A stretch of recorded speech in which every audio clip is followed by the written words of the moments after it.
बुझाता हो अर्घ के बेरा भइल जाता हो काहे ना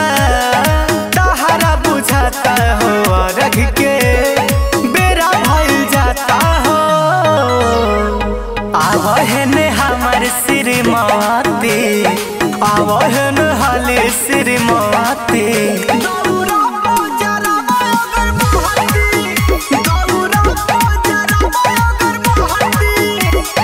सोचा तारू बोला बोला काथी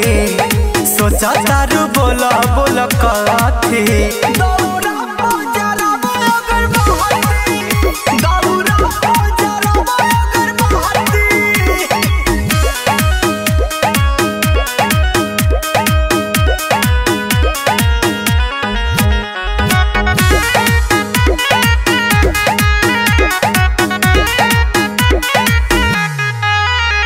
सामान सरियाव देरी न लगाव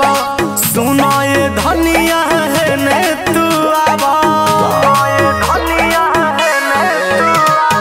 हलवा धोआव दौरा में सजाव माथे पे हमारा है जल्दी उठाव काहे न सुनाता फूल माती काहे न सुनाता फूल माती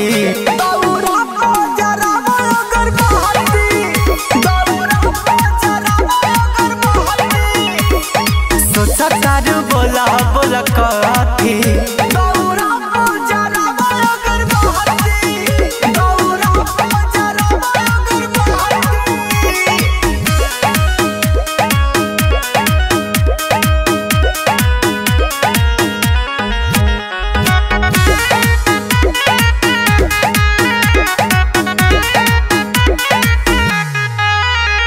सबे जाता घाटे गौरा धके माथे तहरा तो कमनो चिंता न बाटे बबुआ के हाथ धला न हाथे कहतनी कुछ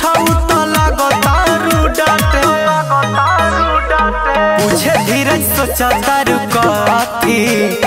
रवि राज पूछे सोचा काथी